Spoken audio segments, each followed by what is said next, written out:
오늘 로마서 5장 1절부터 11절 말씀을 통해서 오는 시대의 삶이라는 제목으로 함께 말씀 듣도록 하겠습니다. 오늘 본문 말씀 다시 한 번만 띄워주시겠어요? 10절과 11절만 제가 다시 한번 읽겠습니다. 10절과 11절입니다.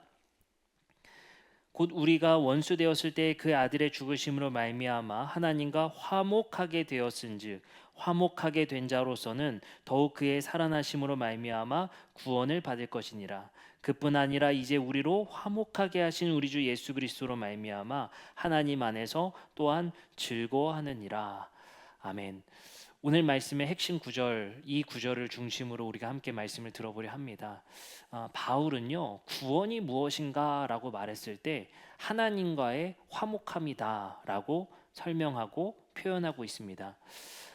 이것에 대한 오늘 말씀을 좀 깊이 있게 한번 들어보려고 합니다. 어쩌면 우리 로마서 강해를 이미 여러분들은 들으셨기 때문에 조금 재반복되는 내용도 있을 거라 생각이 됩니다. 하지만 또 다 잊으셨을 거라 또 제가 믿고 있기 때문에 한 번 더 우리가 함께 들어볼 수 있는 부분 되었으면 좋겠습니다. 구원이라는 것은 하나님과 화목하게 되었다. 그 말은 무엇이겠습니까? 기존에는 우리가 하나님과 원수 되었을 때 예수 그리스도의 죽음으로 말미암아 죽으심으로 말미암아 하나님과의 관계가 원수에서 화목해지는 과정으로 화해되는 과정으로 변경되었다라는 것이 바울의 구원에 대한 설명입니다. 바울은 이것을 복음이라고도 말하기도 하죠. 복음은 예수 그리스도의 죽으심과 부활하심을 통해 우리가 하나님과의 원수된 인간의 관계에서 하나님과의 화목된 관계로의 개선을 말하고 있습니다. 그것을 로마서 1장 16절에서 17절은 이렇게 표현합니다. 내가 복음을 부끄러워하지 아니하노니 이 복음은 모든 믿는 자에게 구원을 주시는 하나님의 능력이 됨이라. 먼저 유대인에게요 그리고 헬라인에게로다. 복음에는 하나님의 의가 나타나서 믿음으로 믿음에 이르게 하나니 기록된 바 오직 의인은 믿음으로 말미암아 살리라 함과 같으니라. 복음은 예수 그리스도의 죽으심으로 하나님과 우리의 관계가 원수에서 화목해지는 관계로의 개선이라고 말씀을 드렸습니다. 근데 17절에 뭐라고 말하냐면요, 이 복음이라는 것, 하나님과 우리가 화목해지기까지 하나님이 일으키신 행동을 하나님의 의가 나타난 행동이다, 또는 하나님의 의가 나타난 것이다 라고 표현하고 있어요. 여기서 우리가 자주 들었던 말씀이죠. 하나의 명제입니다. 여기서 하나님의 의가 나타난 사건이라고 말하는데 하나님의 의가 무엇이냐는 거예요. 구약 성경에서는요, 하나님의 의를 어떤 용례로 사용되냐라는 것을 봅니다. 말씀을 보겠습니다. 느헤미야서 9장 8절에는 하나님의 의로우심이 무엇인지를 이렇게 설명합니다. 그의 마음이 주 앞에서 충성됨을 보시고 그와 더불어 언약, 약속을 세우사 가나안 족속과 헷 족속과 아모리 족속과 브리스 족속과 여부스 족속과 기르가스 족속의 땅을 그의 씨에게 주리라 하시더니 그의 말씀대로 이루셨사오매 주는 의로우심이로소이다 라고 말하고 있어요. 여기서 주님은 의롭다라는 표현이 나옵니다. 주님은 의롭다. 9절 다시 한번 띄워주시겠어요? 그 말씀대로 이루시자 뭐라고 표현해요? 주님을 의로우시다라고 부르고 있다는 거예요. 다시 말해서 하나님이 의로우시다, 주님이 의로우시다라는 표현은요, 어떨 때 쓰는 거냐면요, 그 당사자가 약속을 지켰을 때, 그 말씀대로 약속을 이루셨을 때 그분을 의롭다라고 표현하는 것이 유대인들의 관념입니다. 그러면 이것을 우리 다시 한번 로마서 버전으로 생각해 봅시다. 복음에는 하나님의 의가 나타났다라고 표현하고 있어요. 여기서 하나님의 의가 나타났다는 것이 어떤 의미라고 배웠죠? 바로 하나님이 하신 약속을 지키셨다, 하나님이 하신 약속을 이루셨을 때 그분을 의로우시다라고 하는 거예요. 그러면 결국에 이 말씀을 우리가 정리해 보면 하나님과 우리의 원수된 관계가 화목해지기까지 하나님이 개선하신 일은 오롯이 하나님이 하신 약속을 지키신 일이라는 거예요.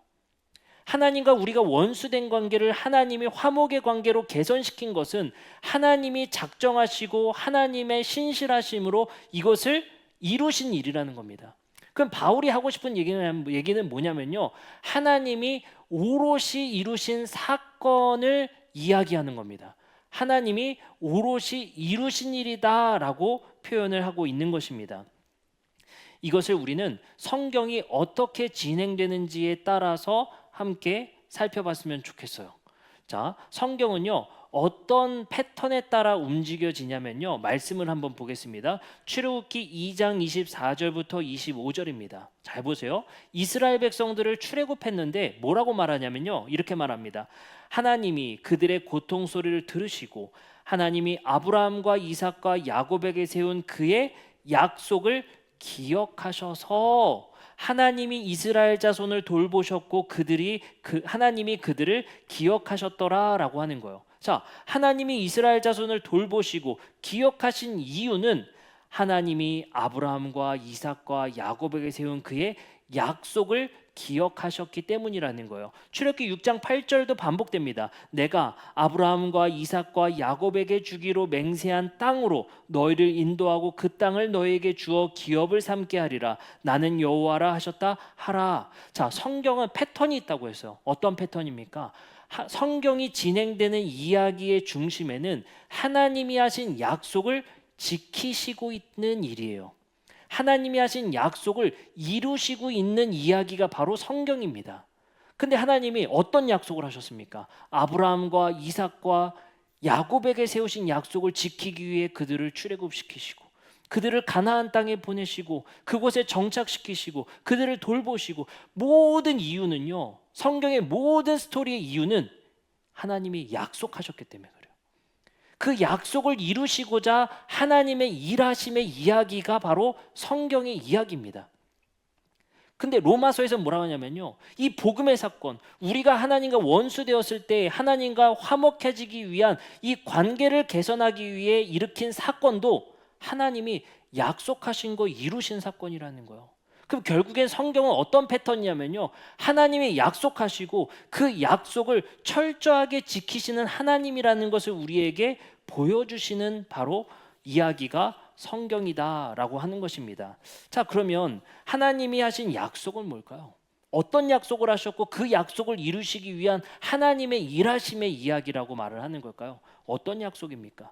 하나님은요, 성경의 또 하나의 패턴, 하나님은 어떤 약속을 하시고 그 약속을 지키시기 위해 일하셨냐? 하나님이 하신 약속은 이겁니다. 하나님이 세상을 보시기에 좋았더라라고 창조하셔요. 그 좋았던 그 세상을 인간의 타락으로 말미암아 그 하나님이 만드신 질서를 훼손하고 역행하기 시작합니다. 하나님이 하신 약속은 뭐냐면요, 하나님이 창조하신 세상을 바로잡으시겠다는 약속이요. 그게 일관됩니다. 그럼 잘 봐보세요. 잘 생각해 보세요. 하나님과 인간의 관계가 어땠어요? 하나님과 인간의 관계가 어땠습니까? 하나님이 인간을 창조하시고 보시기에 좋았더라 창조하시고 그들을 하나님의 형상대로 창조하셨다고 합니다. 그리고 하나님은요, 에덴에 거닐고 계시며 인간과 교제하십니다. 근데 인간이 타락하자 어떻게 됐습니까? 하나님의 낯을 피해 동산나무에 숨습니다. 그리고 심지어 하나님이 주신 이 여자 때문에 내가 먹었습니다 라고 말하며 하나님을 원망하는 관계가 됩니다. 이것은 에덴의 이야기를 통해 극적으로 우리에게 뭘 말하는 겁니까? 하나님이 거니시며 에덴에서 인간과 교제하던 그 관계에서 하나님을 피하는 인생, 하나님을 원망하는 인생으로 하나님이 만드신 창조의 질서의 순리를 역행하고 있는 인간의 모습을 보여주시는 거예요. 두 번째, 인간과 피조 세계는 어땠습니까? 하나님께서 인간에게 명령하십니다. 생육하고 번성하여 충만하여 이걸 다스려라 라고 말씀하십니다. 그 역할은 뭐였냐면요, 바로 에덴 동산의 정원사로 인간을 창조하셨다는 거예요. 이 피조 세계를 하나님은 인간들에게 맡기셨어요.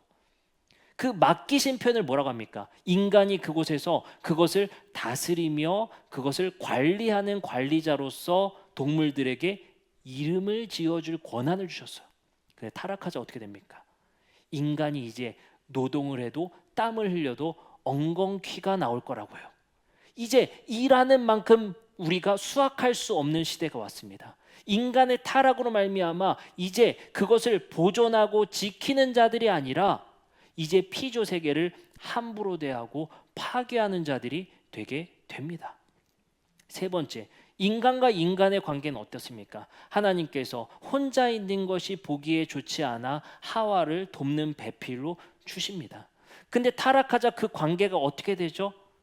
남자는 여자를 다스리게 될 것이다. 그러면 하나님이 창조하신 창조 세계의 원 질서는요, 순리는 인간과 인간, 남자와 여자는 서로 평등하며 서로를 존중하는 돕는 배필로 창조하셨다는 거예요. 그러나 타락한 인간들의 증거의 모습은 무엇입니까? 행동은 무엇입니까? 남자가 여자를 지배하게 될 것이라는 거예요. 이것은 하나님이 창조하신 창조의 질서가 아니라는 것이 바로 성경의 이야기입니다. 여기서 근데 바울은 가장 이 세 가지의 깨어진 질서 중에 중요하게 생각하는 게 이 모든 것이 뭐 때문에 시작됐어요? 인간으로부터 시작됐잖아요. 그래서 바울은 생각한 겁니다. 하나님이 창조하신 세상을 바로잡아야 하실 것인데 그 약속을 하셨는데 그것을 바로잡으시기 위해 하나님의 일하시는 역사를 성경에 기록해서 하나님이 어떻게 일하시는지를 보여주셨는데 가장 중요한 변화가 어디서부터 일어나야 돼요? 인간에게 일어나야 되는 거예요. 인간으로부터 시작된 하나님의 창조 질서의 왜곡이 인간의 변화를 통해 회복되어져야 되는 겁니다. 그래서 우리가 성경을 오해하지 말아야 될 것은 무엇이냐면요, 하나님은 인간 구원에 초점을 맞추신 게 아니고요, 인간의 회복을 통해 우주적 회복을 꿈꾸시는 게 바로 하나님이세요. 요한복음은 이것을 기가 막히게 이렇게 말씀하십니다. 하나님이 사람을 사랑하사 이렇게 말하지 않아요. 하나님이 세상을 이처럼 사랑하사. 뭐라고 표현해요? 세상을 구원하시고자 하는 하나님이세요. 사람을 구원하시는 게 하나님의 목표가 아니고요, 사람으로부터 비롯된, 사람으로부터 시작된 인류의 타락과 우주에 역행하는 질서를 하나님은 인간의 회복을 통해 회복시키고자 하는 것이 하나님의 구원의 역사라는 것입니다. 그것을 로마서에서 바울은 이 순리대로 살아가지 않는, 순리가 작동되지 않는 인간의 질서를 몇 가지의 예시를 통해 고발합니다. 로마서 1장 25절입니다. 이는 그들이 하나님의 진리를 거짓 것으로 바꾸어 피조물들을 조물주보다 더 경배하고 섬김이라. 주는 곧 영원히 찬송할 이시로다. 아멘. 이 말씀이 뭡니까? 하나님이 창조한 질서를 인간들이 파괴시켰고 하나님이 바로잡으시기 위한 그 질서의 첫 번째가 뭡니까? 하나님의 진리를 거짓 것으로 바꾸며 피조물을 조물주보다 더 경배하는 파괴된 질서를 고발하는 거예요. 두 번째 고발, 로마서 1장 26절부터 27절입니다. 이것이 조금 어려운 본문이긴 하지만 우리가 여기서는 조금 단순하게 살펴보고자 합니다. 이 때문에 하나님께서 그들을 부끄러운 것에 욕심을 내버려 두셨으니 곧 그들이 여자들도 순리대로 쓸 것을 바꾸어 영리로 쓰며 그와 같이 남자들도 순리대로 여자 쓰기를 버리고 서로를 향하여 음욕이 불릴 듯이 하매 남자가 남자와 더불어 부끄러운 일을 행하며 그들의 그릇됨을 상당한 보응을 그들 자신이 받았느니라 말을 합니다. 이것이 대표적인 동성애에 대한 비판 본문으로 쓰이고 있지만 여기서 중요한 것은 동성애에 초점이 있는 것이 아니라 순리대로 사용하지 않는 인간의 모습을 고발하기 위한 예시로 든 겁니다. 바울의 눈에는 그 당시에는 그것이 순리로 보이지 않았나 봐요. 그것이 순리대로 사용되지 않는 것에 대해서 바울은 중요한 예시로 이것을 꺼내듭니다. 여기서 근데 중요한 건 뭐냐면 한 가지 일에 비판하는 것이 아니라 이 인간 세상을 비판하시는 거예요. 하나님이 창조하신 창조 세계의 비판의 하나의 예시입니다. 그게 뭡니까? 이 세상이 하나님의 창조대로, 창조의 질서대로 움직이고 있질 않다는 거예요. 왜요? 인간의 타락으로 인해. 인간과 인간의 관계, 인간과 하나님의 관계, 인간과 피조 세계의 관계가 파괴되어서 하나님의 질서를 역행하는 모습의 예시들입니다. 세 번째입니다. 로마서 1장 29절부터 31절입니다. 곧 모든 불의, 추악, 탐욕, 악의가 가득한 자요, 시기, 살인, 분쟁, 사기, 악독이 가득한 자요, 수근수근하는 자요, 비방하는 자요, 하나님께서 미워하시는 자요, 능욕하는 자요, 교만하는 자요, 자랑하는 자요, 악을 도모하는 자요, 부모를 거역하는 자요, 우매한 자요, 배약하는 자요, 무정한 자요, 무자비한 자라. 로마서 1장 29절부터 31절은 이 악의 목록들을 쭉 나열하게 됩니다. 그것이 바울의 눈에는 이 목록들이 하나님이 창조하신 인간다움이 아니라는 거예요. 하나님이 창조하신 인간 사용 설명서와 역행하는 인간의 삶이라는 거예요. 그러면 이 로마서의 목록들은 무엇을 말하는 겁니까? 하나님의 창조 질서대로 움직이지 않는 이 세상을 고발하는 것이 바로 바울의 이야기입니다. 그러면 하나님이 우리가 지금까지 살펴본 게 뭡니까? 이 잘못된 질서를 바로잡으시고자 하나님이 일하셨다고 했잖아요. 그쵸? 자, 로마서에서 이어서 뭐라고 말하냐? 이 하나님의 질서를 역행하는 행동의 말로가 뭐냐? 그 끝이 뭐냐? 이렇게 말합니다. 로마서 1장 32절입니다. 그들이 이 같은 일을 행하는 자는 사형에 해당한다고 하나님께서 정하심을 알고도 자기들만 행할 뿐 아니라 또한 그런 일을 행하는 자들도 옳다 하느니라. 6장 23절입니다. 죄의 삭은 사망이요 하나님의 은사는 그리스도 예수 안에 있는 영생이니라 라고 말을 합니다. 자, 여기서 뭐라고 말합니까? 사망, 사형, 죽음이라는 표현이 등장해요. 하나님의 질서에 순응하지 않고 역행하며 이 세상의 하나님의 질서를 파괴하는 행위들은 사형이고 사망이다라고 정죄하고 있다는 거예요. 근데 여러분들 참 재미난 일은 뭐냐면요, 이 일은 우리는 일상에서 너무나도 많이 해요. 불의, 추악, 탐욕, 악의, 시기, 살인, 분쟁, 사기, 악독, 수근수근하는 것, 뭐 다 피해갈 수 있어도 수근수근하는 건 피해가기가 어렵죠. 비방 피해가기 어렵죠. 교만 피해가기 어렵죠. 자랑하는 것 피해가기 어렵죠. 부모를 거역하는 것 피해가기 어렵죠. 이것을 행한 자는 사형이고 사망이래요. 근데 아이러니한 거 뭔지 아세요?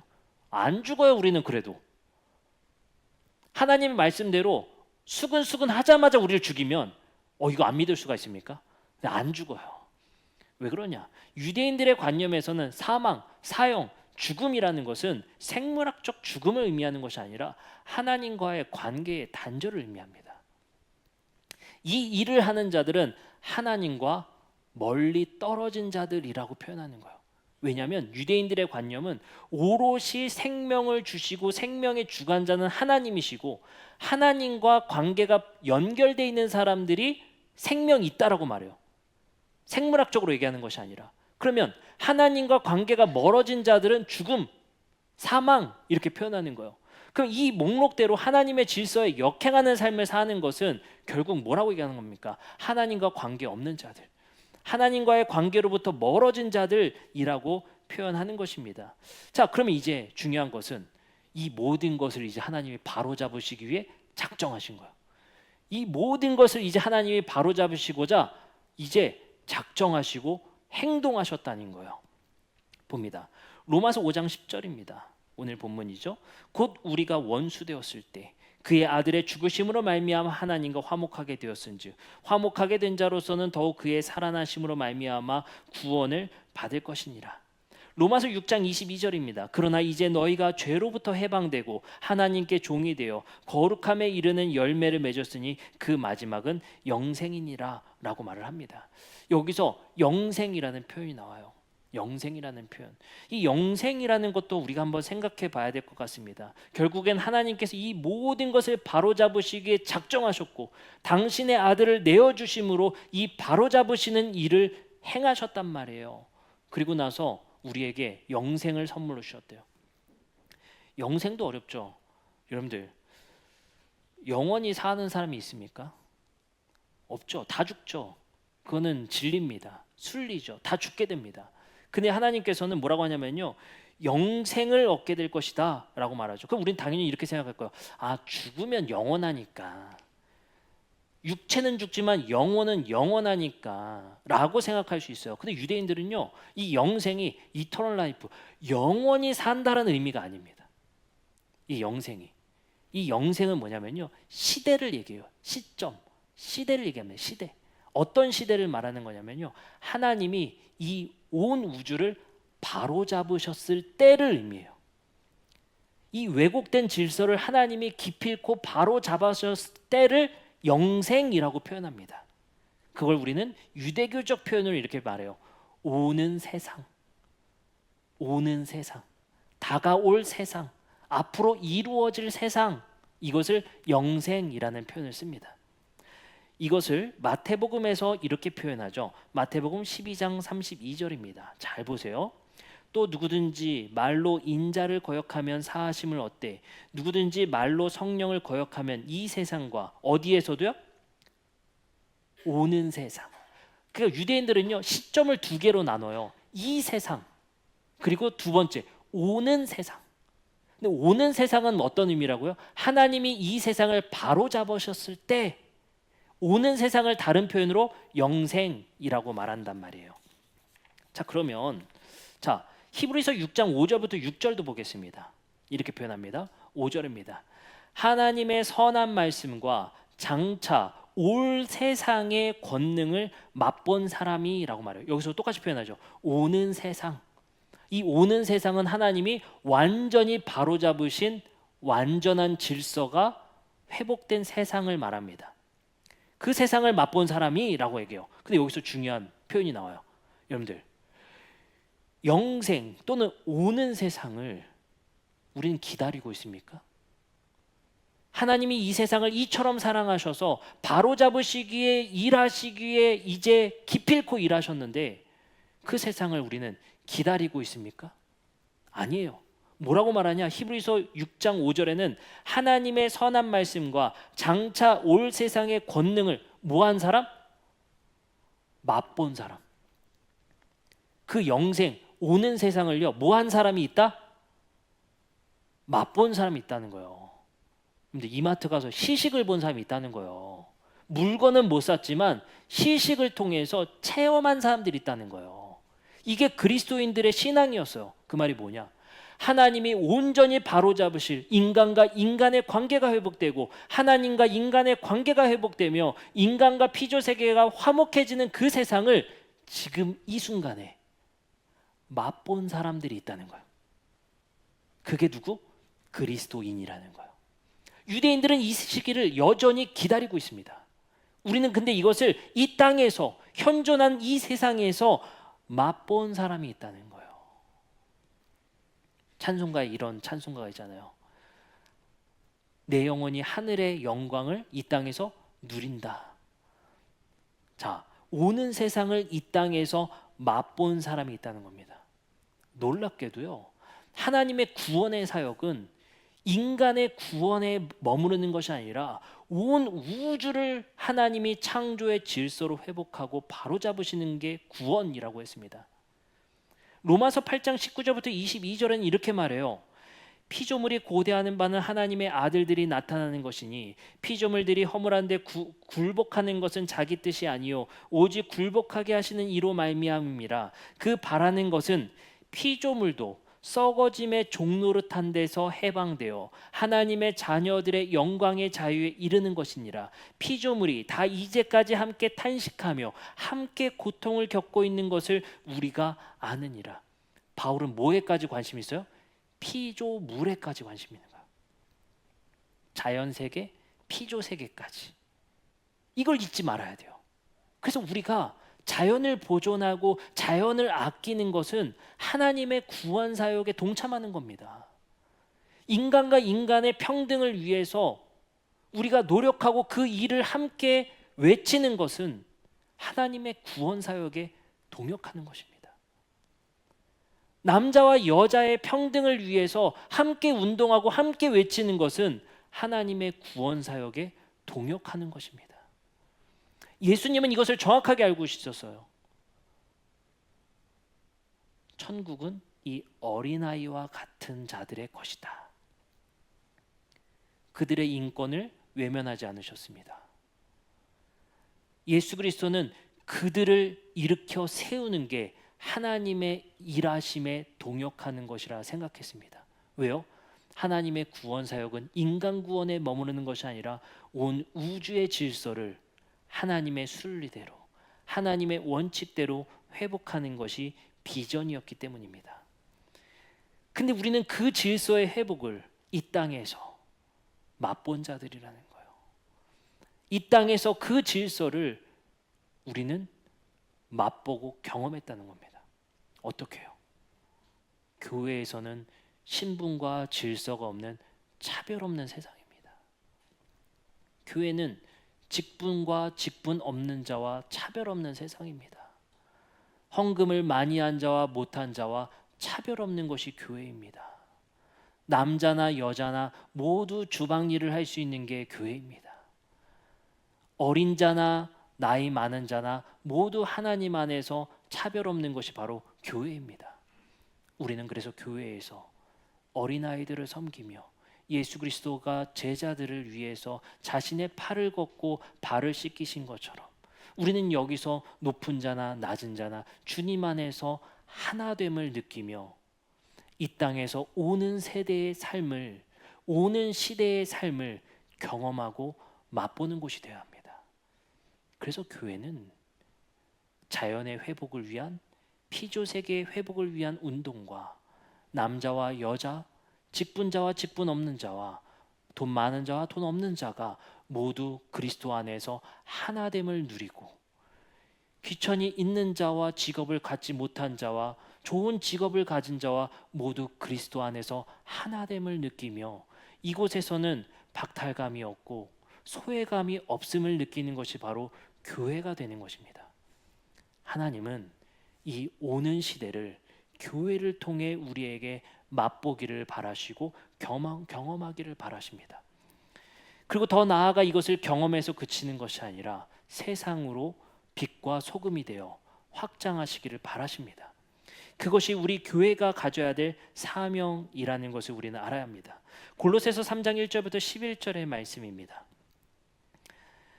이제 골로새서에서는 바울은 이제 그리스도와 함께 다시 새 창조, 새롭게 질서가 재편된 사람들은 어떤 삶을 살아가는지를 말합니다. 그러므로 너희가 그리스도와 함께 다시 살리심을 받았대요. 이게 뭐예요? 새로운 삶을 산다는 거예요. 그러니까 하나님이 오는 시대의 삶을 올 거라 기대하는 것이 아니라 오는 시대의 경험을 이 땅에서 우리가 다시 살리심을 통해 경험하게 된다는 거예요. 얘기합니다. 그러므로 너희가 그리스도와 함께 다시 살리심을 받았으면 뭐를 찾아라? 땅의 것이 아니라 위의 것을 찾으라. 거기는 그리스도께서 하나님의 우편에 앉아 계시니라. 위의 것을 생각하고 땅의 것을 생각하지 말라. 이는 너희가 죽었고 너희 생명이 그리스도와 함께 하나님 안에서 감추어졌습니다. 우리 생명이신 그리스도께서 나타나실 그때에 너희도 그와 함께 영광 중에 나타나리라. 그러므로 땅에 있는 지체를 죽이라. 곧 음란과 부정과 사욕과 악한 정욕과 탐심이니 탐심은 우상 숭배니라. 이것들로 말미암아 하나님의 진노가 임하니라. 너희도 전에 그 가운데 살 때에는 그 가운데 행했으나 이제 너희가 이 모든 것을 벗어버리고 곧 분한과 노용과 악의와 비방과 너희 입에 부끄러운 말이야. 너희가 서로 거짓말을 하지 말라. 옛사람과 그 행위를 벗어버리고 새 사람을 입었으니 이는 자기를 창조하신 이의 형상을 따라 지식에까지 새롭게 하심을 입은 자니라. 거기에는 헬라인이나 유대인이나 할레파나 무할레파나 야만인이나 수구디아인이나 종이나 자유인이 차별이 있을 수 없나니 오직 그리스도는 만유시요 만유 안에 계시니라. 차별 없는 세상을 경험하는 것. 여러분들, 우리가 사는 이 사회의 자본주의 시대에서 차별 없음을 여러분들 너무 이상론적인 것이라 우리는 생각할 수밖에 없습니다. 형평, 평등이라는 표현이 어쩌면 우리에게 너무나도 이상적이고 이루어질 수 없는 일이라 우리는 여기고 있는 것 같습니다. 그러나 하나님께서는 이 작은 교회 안에서 우리의 형평과 평등을 경험하고 맛봄을 통해 그것이 우리에게 얼마나 기쁨인지, 하나님의 창조의 질서에 순리대로 사는 것이 얼마나 우리에게 기쁨이고 즐거운지를 만끽한 이들은 나가서도 함부로 대하지 않으며 나가서도 함부로 말하지 않으며 내가 누리고 있는 것을 그도 누리고 싶을 것이라는 생각을 갖게 되며 우리가 가진 것을 그들과 함께 나누는 것이 우리에게 기쁨이 되는 것이 바로 우리 새 사람을 입은 자들의 삶의 형태일 것입니다. 그래서 우리 교회는 하나님의 사역에 함께 일하는 자들로서 하나님이 이 피조 세계에 관심이 많으시며 여전히 이 땅에서 소외된 자들에게 하나님은 관심이 많으시며 인간과 인간의 사회에 평등하지 못한 자리에 하나님은 관심이 많으시다라는 사실입니다. 우리는 하나님이 관심 많은 곳에 주목할 필요가 있어요. 그리고 하나님이 이 우주의 회복의 질서에 일하심에 우리는 동역자로 세우심을 받았습니다.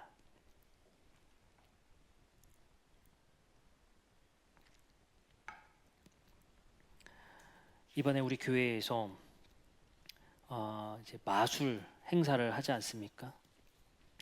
참 감사합니다. 한 60여 명이 이번에 지원을 했다고 해요. 오래간만에 저희 교회 사역을 좀 자랑해야 되겠습니다. 네, 뭘 자랑하고 싶으냐면요. 저희 교회에 부임해서 제가 줄곧 하고 싶었던 게 우리 교회가 이 지역 사회에서 무엇을 할 수 있는가. 사실 우리 남현동 땅으로 우리가 이전할 때 참 하나님의 섭리와 하나님의 계획하심에 따라 정말 하나님의 뜻에 따라 오게 됐습니다. 이 장소를 생각하지도 않았고 이 장소에 우리가 왜 부르심을 받았는지 우리조차 이해하기가 어렵습니다. 건너편에는 더 큰 교회가 있고 조금만 더 올라가면 더 큰 교회가 있어요. 굳이 우리 교회를 왜 이곳에 보내셨을까? 하나님이 이곳에서 우리 교회를 어떻게 사용하시기를 원할까? 그 하나님이 꾸시는 계획과 그 섭리를 우리가 이해해내지 못한다면 우리 교회는 또 똑같은 일을 반복하는 것에 그치고 말 것입니다. 제가 그래서 우리 교회에 와서 그런 일을 많이 생각했습니다. 우리 교회가 이 지역사회의 하나의 플랫폼의 역할을 해야 되겠다 생각을 참 많이 했어요. 이게 플랫폼이라는 게 무엇입니까? 뭐 트위터, 뭐 인스타그램, 유튜브 이런 게 다 플랫폼이잖아요. 이 플랫폼이 무엇을 역할합니까? 수많은 가입자가 힘이에요. 가입자가. 그 가입자를 토대로 무료로 많은 것을 서비스합니다. 영상 공짜로 보게 해주죠. 사진 서버에 업로드를 공짜로 해주죠. 대신 대가가 있죠. 광고를 봐야 돼요. 그렇죠? 그 플랫폼은 그 가입자 수가 힘이에요. 그게 돈입니다. 플랫폼이라는 것은. 우리 교회가 그 플랫폼의 역할을 하고자 하는 것은 돈 되는 일 하자는 게 아니라 이 플랫폼의 역할을 하려면 뭘 해야 되냐면요. 이 지역 사회에 우리는 씨를 뿌리고 물을 주는 거예요. 그 씨를 뿌리고 물을 주는 게 뭡니까? 이 지역 사회에 필요한 일들, 사각지대의 일들, 국가가 개선하지 못하는 일들, 소외된 계층을 우리 교회는 발굴하고 찾아서 그들에게 씨를 뿌리고 물을 주는 역할을 해야 돼요. 왜요? 우리는 꼭 종교적 포교 행위뿐만 아니라 하나님께서 이 온 우주를 회복하시는 일에 동역한다는 것은 소외된 자들을 일으키고 가난한 자들의 조금 더 살기 좋은 세상을 만들어주고 그들을 위해서 우리가 하게 된단 말이에요. 근데 이 역할을 하기 위해 가장 이 교회에 와서 힘들었던 게 뭔지 아십니까? 좋은 일 많이 하고 싶은데요. 대상자가 없어요. 인원동 동주민센터 동장님이 우리 교회 한번 오셨어요. 이 방송을 나가도 되는지 모르겠네. 저랑 커피를 한잔 하시면서 그분이 이렇게 하는 거예요. 남현동에서 우리가 어떤 것들이 부족할까요? 이런 얘기를 했어요. 그랬더니 인원동이에요. 인원동 이제 동장님이 그래, 목사님, 남현동은요 우리 관악구에서 뭐라고 불리는 줄 아세요? 이런 거예요. 몰라요? 그랬더니 여기는요 관악구의 베벌리힐스예요. 이렇게 부르는 거야. 야, 이곳에서 우리가 뭘 할 수 있을까 참 저도 고민이 많이 되더라고요. 꽤 괜찮은 곳이 이곳, 저도 몰랐어요. 꽤 괜찮은 곳이더라고요, 이곳이. 그런 얘기를 할 정도요. 근데 중요한 건 뭐냐? 우리가 좋은 일을 하고 싶어도요. 좋은 일 할 대상이 있어야 돼요. 그렇잖아요. 근데 우리 교회가 이 씨를 뿌리고 물을 주는 행위를 한 3년, 4년을 반복한 것 같아요. 우리가 뭘 했습니까? 지금까지 한 일들을 생각해 봅시다. 우리가 수해 입었을 때 도배 사역했죠. 그곳에 가서 우리가 가구 바꿔드리는 일을 했습니다. 코로나가 터졌습니다. 보건소에 1년 이상을 우리가 간식을 지원했습니다. 미혼모 사역 어땠습니까? 미혼모에게 우리가 기프트 박스를 꾸준히 지금까지 보내고 있습니다. 조선가정 어땠습니까? 조선가정에 우리가 끊임없이 보내주고 있습니다. 그러니까 어떻게 되는 줄 아세요? 각 기관에 가서 우리가 이번에 저희 쉼표마켓이라는 거 하려고 하는데요. 더드림교회는 해주세요. 더드림교회는 명단 주세요. 그래서 우리가 이제는 하나의 플랫폼 역할을 하게 됐다는 게 뭐냐면요. 이제 우리가 이곳에서 취약계층과 어려운 이들을 우리 각 기관의 나라에서 우리 교회를 믿고 신뢰해서 우리 교회에게 맡겨주시기 시작했습니다. 이번에도 마찬가지였어요. 우리 교회에서 이번에 가정의 달을 맞이해서 우리 취약계층과 소외계층에게 우리 중요한 우리 그 문화의 어떤 그런 것들을 보여주고 싶은데 우리가 이런 것들을 개최하려 합니다. 했더니 바로 50명 정도의 명단을 우리에게 바로 주시는 거예요. 보내드리겠다고. 너무 감사한 일인 거예요. 우리 교회가 이 지역에 못하던 일들을 하고 싶어서 무엇을 했습니까? 키즈존을 만들어서 진짜 맨 땅에 헤딩을 했습니다. 2년 가까이 그저 그냥 지역사회 개방해서 오는 분들 그냥 계속해서 환대했습니다. 그 사람들에게 우리가 끊임없이 우리가 이 장소를 제공했습니다. 그러고 나서 우리가 하는 일이 지금 무엇입니까? 아기 학교를 할 수 있게 됐어요. 이게 되게 어려운 일이었어요. 왠지 아세요? 아기 학교 너무 좋은 프로그램이죠. 해주고 싶은데 아기가 있어야죠. 그 우린 생각한 거야. 우리 교회에서 이렇게 좋은 것 하는데 누가 올 사람 없습니까? 이거 어디다 말할 거예요. 그래서 제가 전도사님들한테 일단 맘카페에 가입해보라고, 거기다 올려보라고 강퇴당했어요. 올리자마자 강퇴당했습니다. 당근마켓에 올려보고 여기 어린이집 다 찾아가 봐서 전단지 나눠줘 봤습니다. 이러고 좋은 거 하는데 한 명만 보내주세요 해봤어요. 다 거절. 비치도 안 됩니다. 한 어린이집만 해주더라고요. 그래서 하원할 때 애들 가방에 넣어줬대요. 그렇게 해서 새 가정 처음에 오게 된 거예요.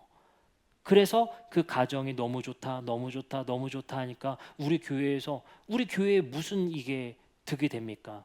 아기들을 위한 좋은 문화 프로그램이 이 지역에 없다는 것만 우리가 알았던 거예요. 그래서 그 행사를 우리가 제공하니 그분들이 이렇게 평가를 하잖아요. 이 지역에서 아이들과 갈 곳이 없었는데 감사합니다. 우리는 그렇게 씨를 뿌리고 물을 줍니다. 2년간, 3년간 우리는 작은 발걸음을 통해 이 지역사회에 스며드는 사역을 합니다. 이 지역에 부족한 것 찾아서 우리 교회는 메꿔주는 역할을 합니다. 이 지역사회에 복지의 혜택을 받지 못하는 사각지대에 있는 분들을 발굴해서 우리 교회가 쉼표마켓으로 도움을 주려 합니다. 이 일을 하기 위해서 우리 교회가 열심히 씨를 뿌리고 물을 주는 것들이 이제 꽃을 피우고자 합니다. 근데 이 모든 일을 우리 성도님들과 함께 마음을 품었으면 좋겠는 것은 뭐냐면요. 목사님 근데 그걸 왜 하는 거예요? 하나님이 이 모든 우주를 바로잡으시고자 하시기 때문에 하나님의 구원은 우리 인류뿐만 아니라 온 세상을 바로잡으시는 것이 하나님의 뜻이기 때문에 그래서요. 또 하나의 재미난 일이 있어요. 7월쯤에 우리 청소년 협의체에서 그런 제안을 했대요. 7월쯤에 우리 청소년들이 그 스터디 카페가 필요한데 우리 교회에서 좀 제공해 줄 수 있겠냐는 거예요. 이제 제안을 해줘요. 그래서 이제 우리 교회가 7월쯤에 스터디 카페를 제공을 해줘야 됩니다. 갑자기 우리가 그걸 또 변경해서 해줘야 돼요. 왜 근데 필요하세요? 라고 물어봤어요. 그랬더니 방학 기간에는 공부방을 운영을 안 해서 그 아이들이 갈 곳이 없대요. 아 그래요? 근데 왜 스터디 카페가 너무 비싸서 그 친구들은 그곳에서 2주 정도 공부할 곳이 필요하다는 거예요. 근데 필요한 건 한 가지. 2주 동안 누가 점심밥을 해줘야 돼요. 자원자 2명 뽑습니다. 밥집 이모, 점심 해줄 이모가 필요합니다. 우리 청년들도 필요해요. 왠 줄 아세요? 이렇게 조는 애들 목 주물러 줄 사람이 필요해요. 2주 동안 얼마나 귀하고 감사한 일입니까? 이 지역에서 해내지 못하는 일들을 우리 교회가 메꾸는 일들, 사회와 동역하고 하나님과 동역하는 일에 우리가 함께 기쁨을 누렸으면 좋겠습니다. 우리 오늘 말씀을 마치면서 한 가지 영상을 보고 마치려 합니다. 이 영상은요 2023년도에 방영했었던 우리 어른 김장하라는 영상입니다. 저는 이 영상을요 그 넷플릭스에 있어요. 200% 여러분들에게 추천을 해요. 꼭 보셔야 됩니다. 이거 꼭 보셔야 돼요. 이거 요약된 거거든요. 꼭 보세요. 우리 청년부는 교회에서 단체 상영을 해서라도 한번 시간 날을 한번 잡아주세요.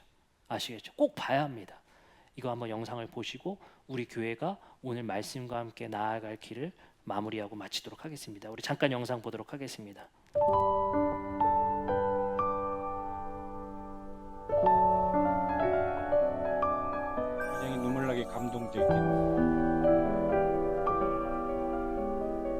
충청도 지역 방송에서 만든 다큐멘터리는 어른 김장하 이전과 이후로 나뉘어야 할 만큼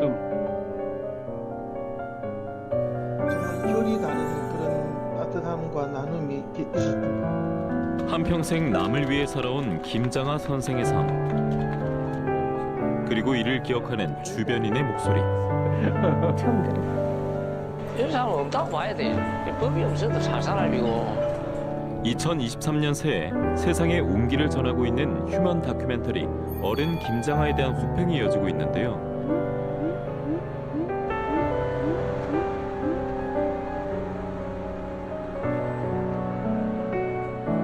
사람들에게 귀감이 되는 김장하 선생의 철학과 실천이 담긴 이야기를 모아 들려드릴까 합니다. 도대체 어떤 분이길래 그리고 왜 어떻게 저렇게 살아올 수 있었을까?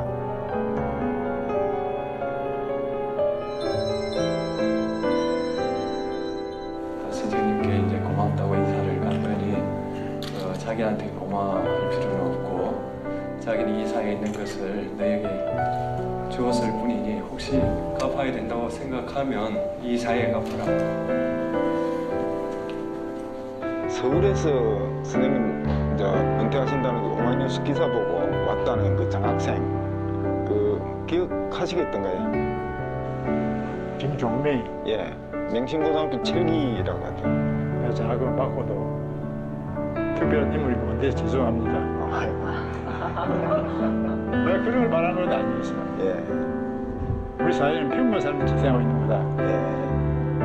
부모 행지가 다 등록을 해주고 남이 등록을 주는데 공부 열심히 안 하고 된 걸로 해가지고 그렇게 저도 죄송하다고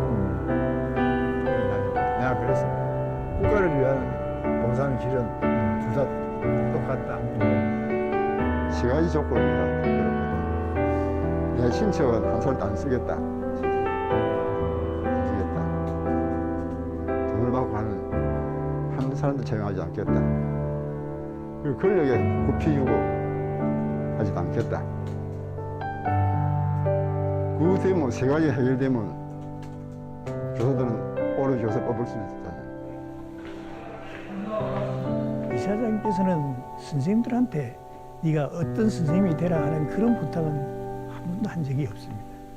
당신이 원하는 그림을 당신이 마음대로 그리면 된다. 70년 전에 이 행평 운동이 일어났던 그 시점이나 지금 70년이 지난 오늘에 봐서도 사실은 평등한 삶을 사느냐는 건 꼭 그렇지는 않습니다. 가진 자와 못 가진 자의 차별이라든지 또 남녀의 차별도 아직도 현존하고 있습니다. 그리고 지역 간의 차별도, 노인 문제, 장애인의 차별도 역시 현존하고 있습니다. 지난 우리 현대사가 굉장히 굴곡진 그런 역사거든요. 그 굴곡진 역사 속에서 그분의 그런 반듯한 삶이 우리 세상을 더 따뜻하게 만들어 주셨죠. 누가 누구를 차별할 수 있는가? 인간이 인간을 차별할 수 있다고 생각하는 그 오만함 너무 슬프다.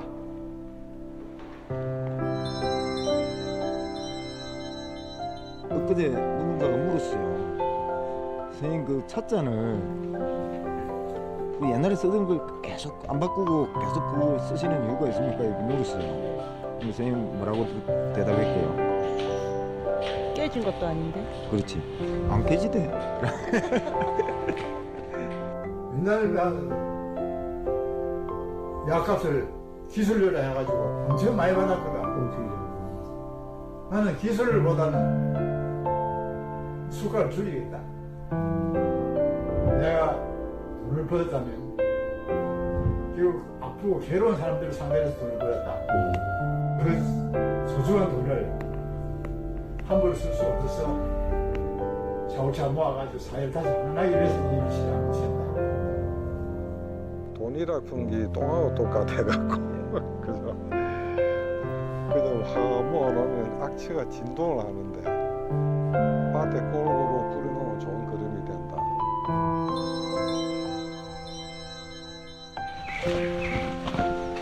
그 산을 가는 좋은 멘트가 있는데 사부작 꼼지락 아, 사부작 그거는 할 수 있습니다. 거기 걸어가면 돼. 그래서 거기 사부작 하면 돼. 그 뒤에 이제 꼼지락 네네.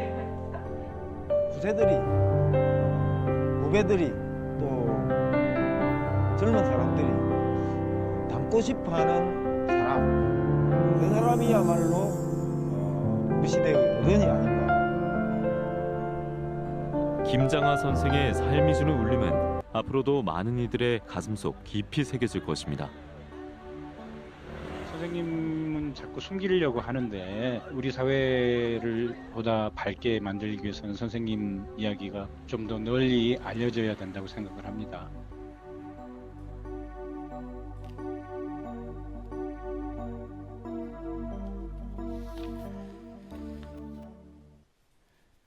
우리 교회가 그런 것 같습니다. 제가 참 인상 깊었던 메시지가 그거였던 것 같아요. 사부작 꼼지락 2026년 표어로 할까요? 우리 교회가 그렇게 사부작 꼼지락 이 사회를 바꿔갈 수 있는 그런 발걸음이 우리에게 있었으면 좋겠습니다. 우리가 함께 이 시간 찬양하고 기도하심을 통해서 하나님과 동역하는 것이 무엇인지, 하나님께서 우리에게 참 큰 축복을 주셔서 오는 시대의 삶을 이 땅에서 맛보게 하셨고, 그 삶이 얼마나 값지고 행복한 것인지를 우리에게 깨닫게 하셨습니다. 우리는 선물 받은 자들로서 이웃에게, 이 지역사회에 환원하고 그들에게 이 행복을 나눌 수 있는 이들이 되었으면 좋겠습니다. 이 시간 우리 함께 찬양하고 기도하는 시간 갖도록 하겠습니다.